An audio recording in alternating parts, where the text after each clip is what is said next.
the far south of Western Australia, there's a eucalypt woodland called Dryandra.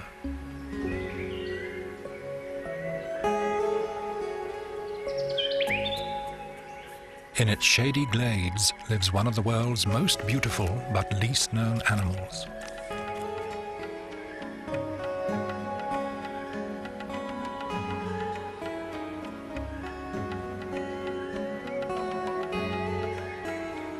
This one is a mother that scientists have named India. She spent the night in a fallen log, and she's got her family with her.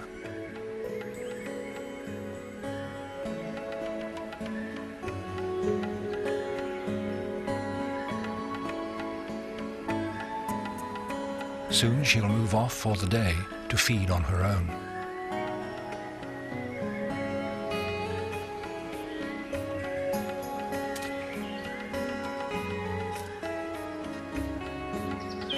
The distinctive stripes and bandit-style mask across the eyes are adaptations for camouflage.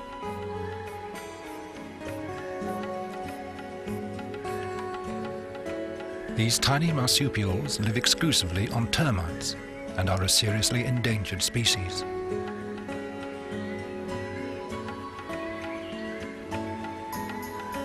Sometimes reminiscent of the meerkats of southern Africa, they are in fact Numbats.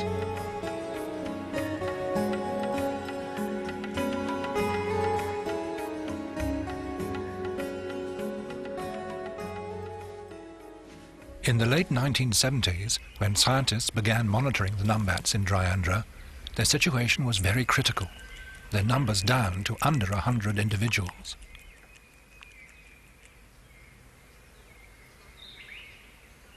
Apart from natural predators such as birds of prey, drought conditions and fire were among the possible causes for their predicament. But the impact of man was the real problem.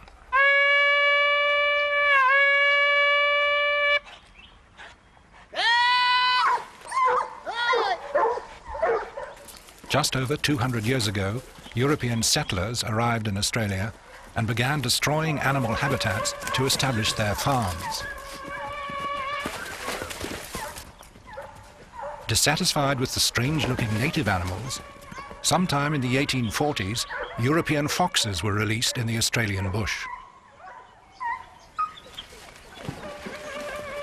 Introduced initially in southeast Australia, the foxes quickly multiplied and spread westwards across the southern half of the continent. The foxes were following their traditional food source, the rabbit, which had also been introduced by the Europeans. In the process, the foxes became a major threat to the many small native animals that flourished throughout Australia.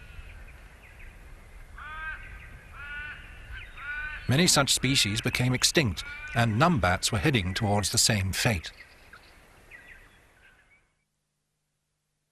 Their range once extended across most of the southern half of Australia. But by the 1970s, they were restricted to a dangerously small area in the southwest. Fortunately, in Dryandra, they had an unlikely ally, Gastrolobium, or poison bush. It's toxic to introduced animals, but native species have evolved a high degree of immunity. Foxes preying on animals that have fed on poison bush usually die as a result. This protection was not total, however, and a poison baiting program was tried. The experiment worked. Numbat numbers in Dryandra immediately started to increase.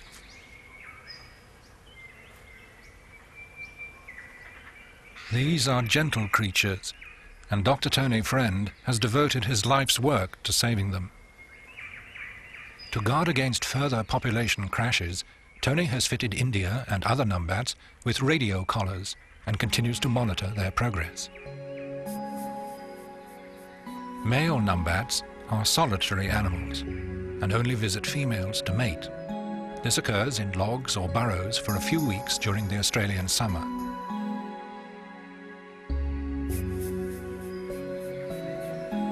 After a gestation period of only 14 days, Numbats give birth to a litter that usually comprises 4 young. The tiny babies are born in a semi-embryonic state.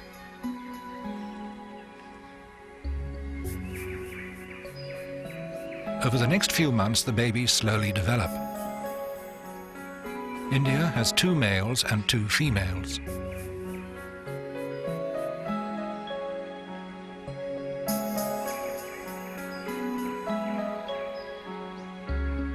The babies stay attached with a firm grip on her fur.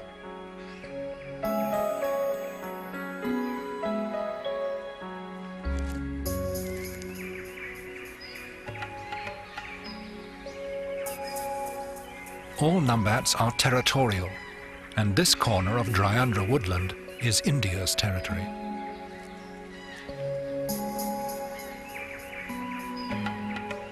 Throughout the autumn months, she moves about with the young clinging on beneath her. Most Australian animals are nocturnal, so apart from birds and the occasional reptile, India encounters few other animals in her habitat.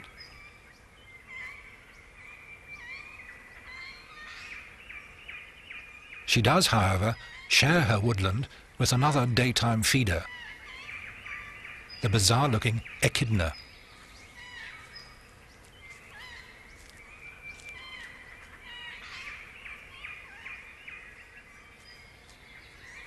The echidna also lives exclusively on termites, but is no threat to Numbats and is more an object of curiosity.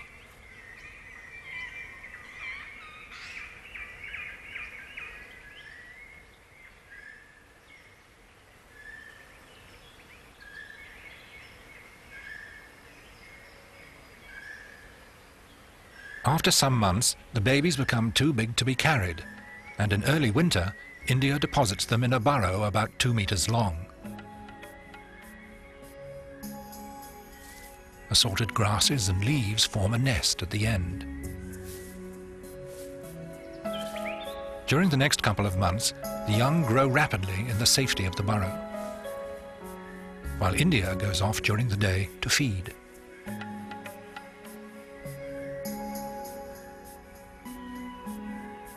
She's chosen well. The entrance, obscured by a small overhanging bush, is less visible to potential predators.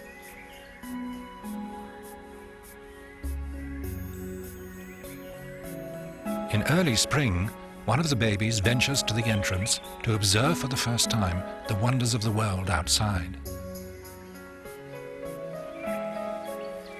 It's a magical time in the woodland.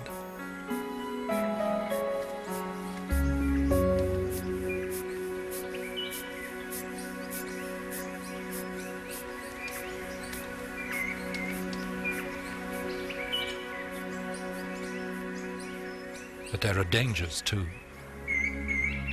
One afternoon, India detects something that alarms her. A carpet python.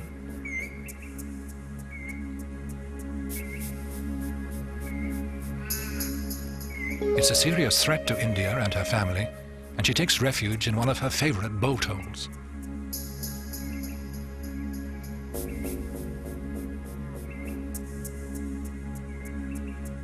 The presence of the snake holds her in the log as the sun sets. She'll have to stay in the log until dawn, leaving the young alone in the burrow all night.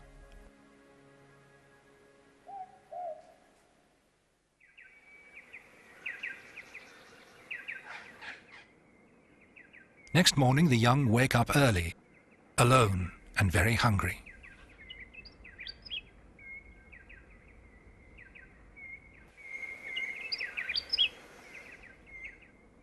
Sounds from outside lure the most adventurous, a male called Indy, to the entrance. He's still very tiny, only a few centimeters or about 3 inches long. Tony Friend's assistants are also up early, tracking Numbats in the area. Little Indy is right to be concerned.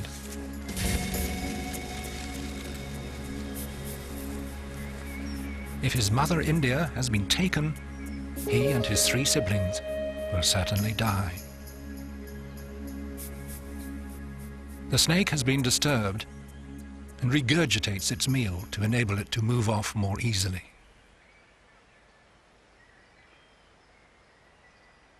It's a tragic loss for the scientists, but for Indy and the other babies, the news is good. It's not their mother India, but a male animal.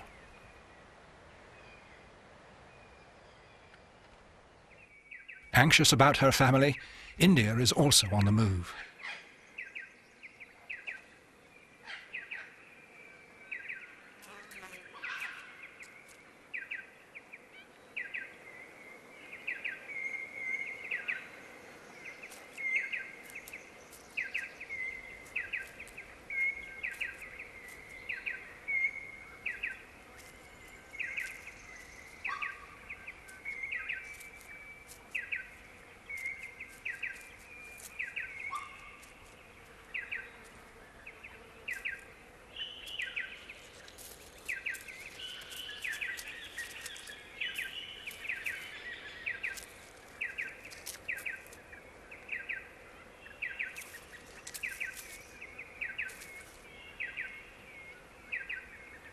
The baby's relief is obvious, but India is still anxious.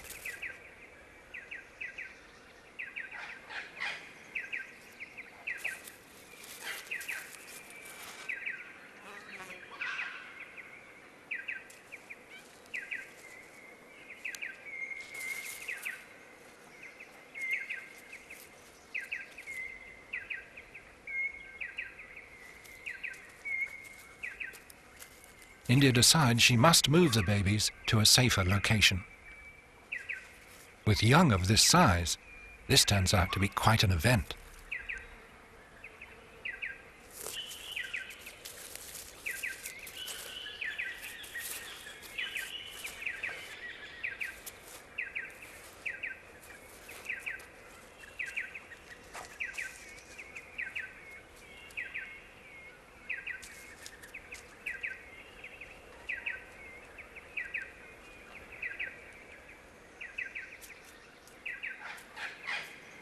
India decides that her favourite bolt hole, the log, will be their new home. It's a large log and the entrance is off the ground.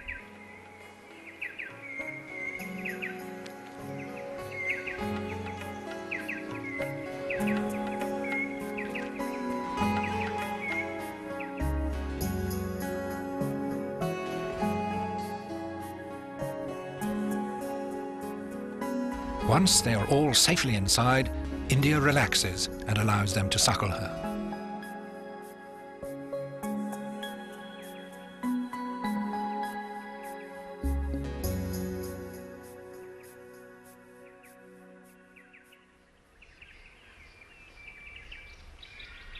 From now on, each morning, progressively earlier as the weather warms up, the young will come out while India goes off to feed.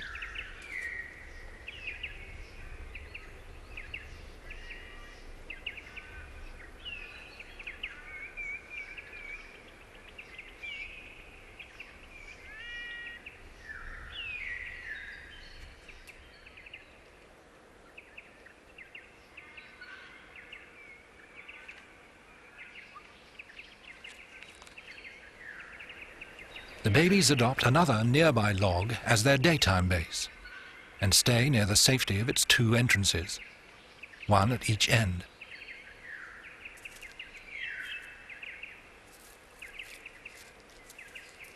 As the weeks go by, the young grow and become more confident, spending longer and longer out at the daytime log.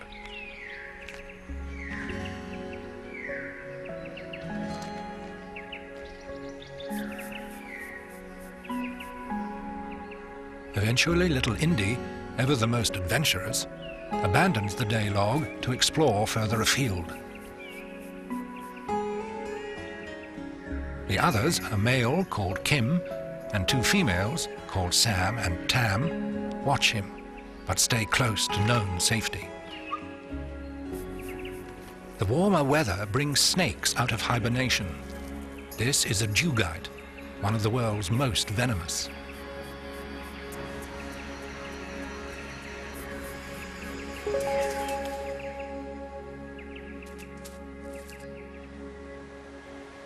It's now mid-spring, and a strong wind is unsettling the young Numbats. Sam and Tam decide to return to the warmth and safety of the night log.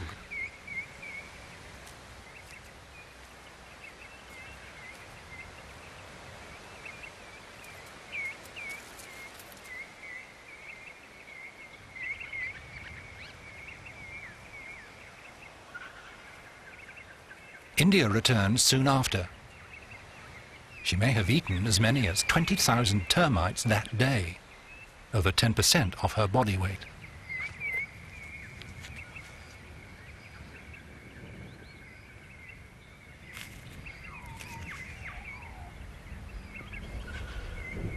It starts to rain.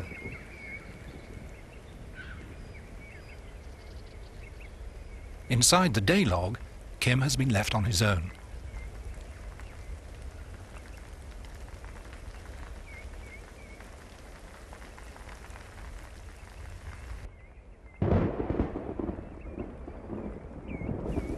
He decides to make a run for it, and just in time, because the rain now starts to pour down.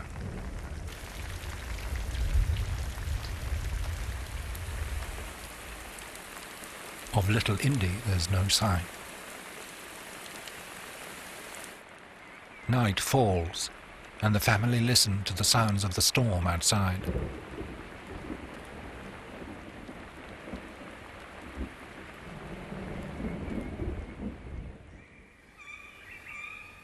The next morning is bright and sunny. The rain has brought out swarms of insects, and a family of white-browed babblers visits the night log to feast on them.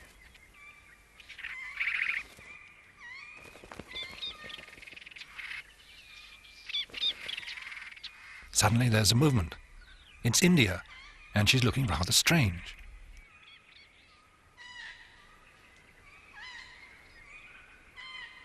Kim appears next, and it becomes clear that all is not well.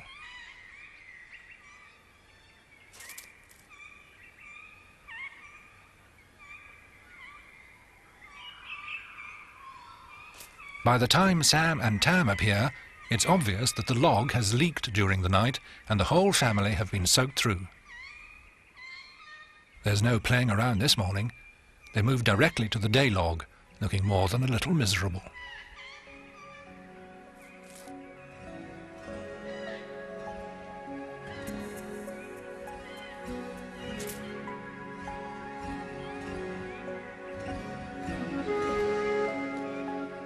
Sadly, little Indy never reappears, almost certainly the victim of his own adventurous spirit.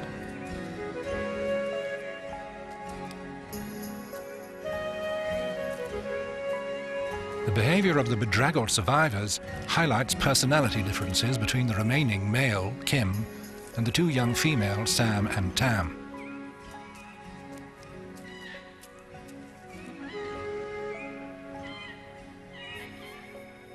Kim moves away from the day log and soon dries himself by scratching and rolling on the ground.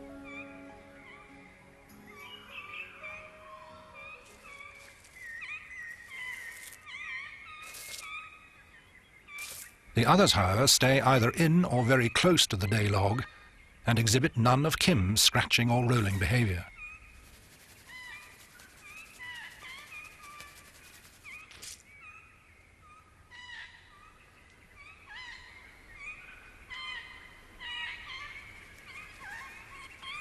Kim is dry well before the other two.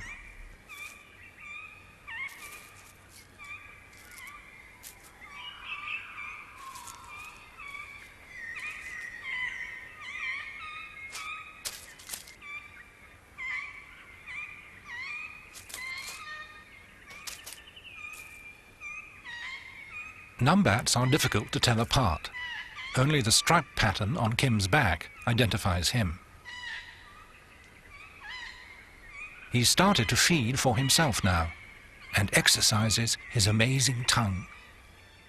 It's nearly half as long as his body.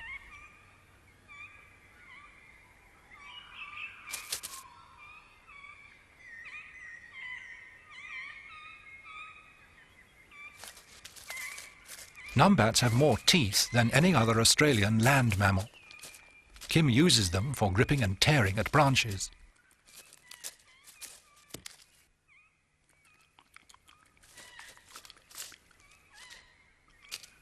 Exposed termites are lapped up by his sticky tongue.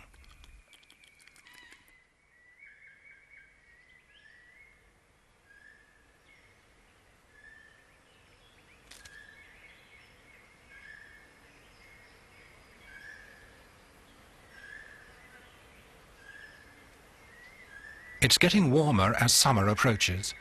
On the first really hot day, flying termites and other insects are thick in the air. The weaning process has started now, and unusually, India doesn't move off today. She gives Kim a grooming lesson.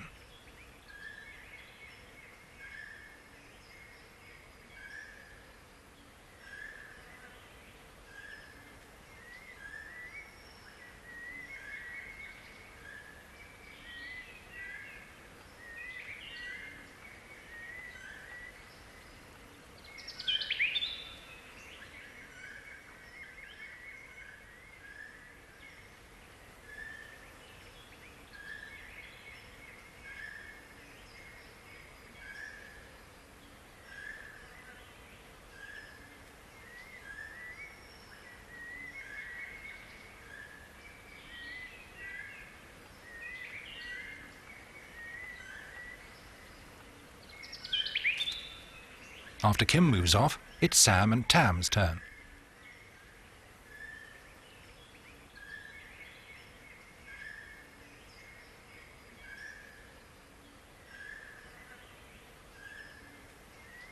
Kim and the others are turning into miniature adults now. Kim starts to look for some bolt holes for himself, and will soon stay away from the family on occasional nights.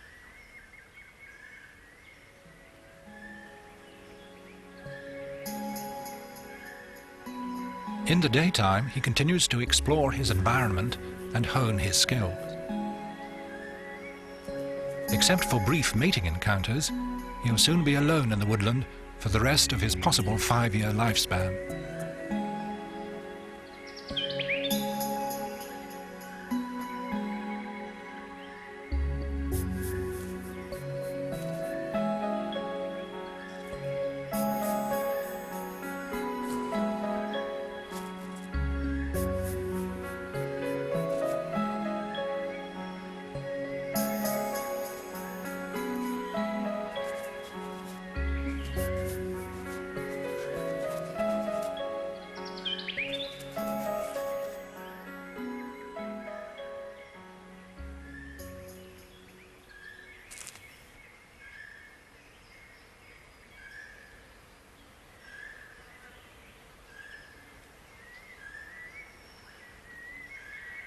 In the meantime, India has another lesson for the young about safety and moves the family to a dead tree.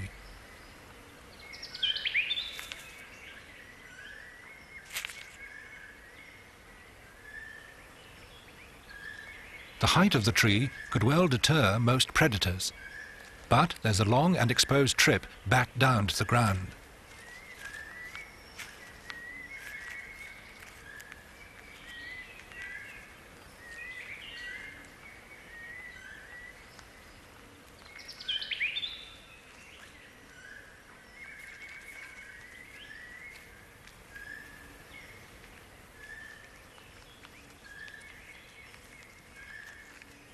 Sam comes first, then India, and finally Tam.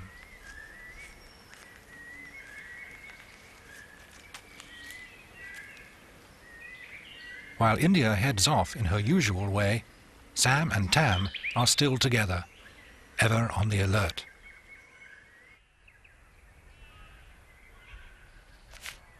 After a couple of nights away from the family home, Kim returns to the tree late one afternoon.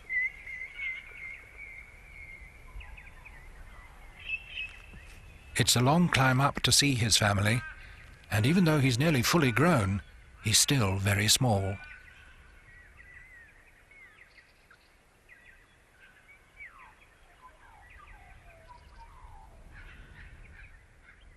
At the top, he finds there's no one at home.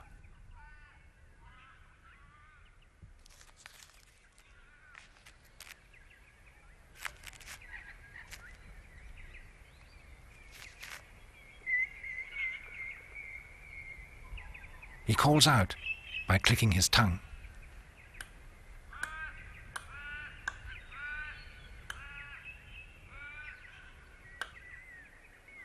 Although India is close by, she doesn't respond. The weaning process must be completed.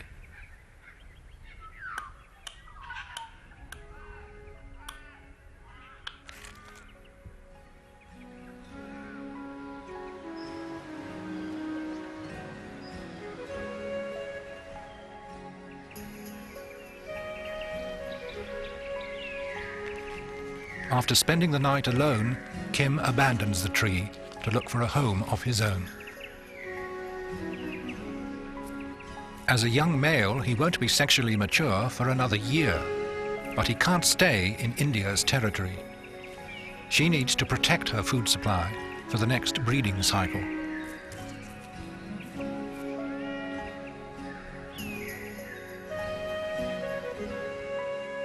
This is a time of great danger. For the search for new territories may take the young Numbats out of the sanctuary of Dryandra and into areas still occupied by foxes. Unfortunately, this is also the time that fox cubs are starting to disperse and hunt for themselves. Sam and Tam are now starting to drift apart. As females, they'll be sexually mature and probably pregnant within a few weeks.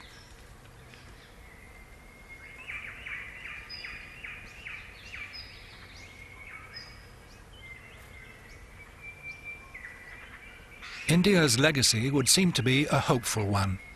The cautious behavior of her two daughters augurs well for the future of their young and the continuing survival of these enchanting little animals.